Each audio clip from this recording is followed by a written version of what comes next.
second round of lockdowns has begun. People are freaking out because they can't go to church again.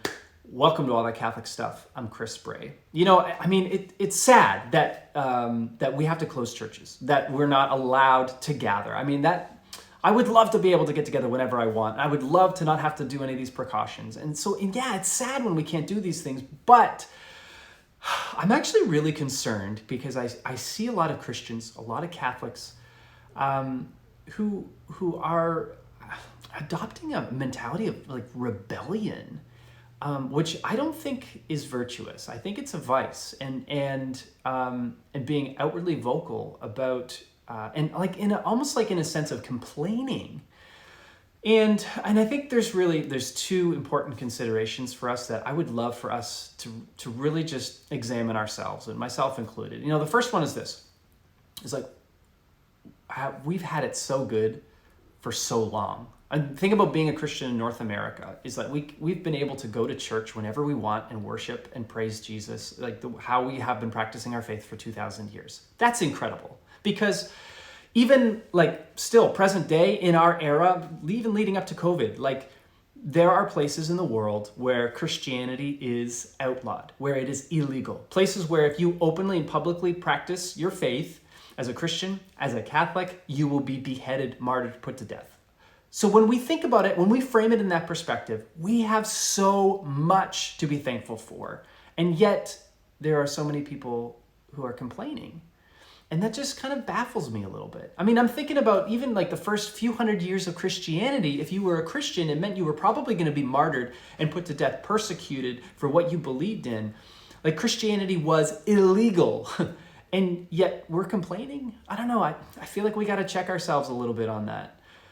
Yeah, it's sad when we can't go to church. And like Toronto, for example, the Archdiocese announced that last week that they had to cancel masses because of these imposed restrictions, which kind of leads us to point number 2. And I'm no medical expert, and I think probably a lot of people who claim to be experts on these things, especially the people that we give credit to on social media, actually aren't. But if this virus is deadly, and if these restrictions are being imposed for the good of others, then don't we have a moral responsibility as Christians to adhere to them? Like, as a Christian, we're called to a higher standard. And what's baffling to me is that I see a lot of Christians rebelling against these things with an entitlement, with a mentality of complaining, and I just don't get it. Like if love is willing the good of another, and that's what these restrictions are aiming to do, then shouldn't we as Christians be embracing that all the more? Like the analogy that I like to think of is I love peanut butter. And if I knew that the person that was sitting beside me was allergic and like they could go into anaphylactic shock, then don't I have a moral responsibility to not eat peanut butter when I know that information, when I have that? And I think that's kind of analogous as Christians. Like if we know that there is a good chance that by taking these precautions that we could, it's for the good of the other, that we could prevent sickness and possibly death, then don't we have a moral responsibility to follow them? I don't know. I'm not definitive on any of these things. I don't think anybody really is. I'm simply just trying to sift through this in a way that is faithful to what God has called me to, as a husband and as a father, as a family man, as a member of society. And so I hope that we give these things some consideration. I don't know what your stance is. I don't know what your thoughts and opinions are.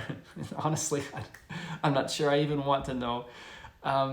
But I just offer this up to God, no matter what the sacrifice. Let's keep the perspective that we are blessed, and we have been for a very long time. God bless you.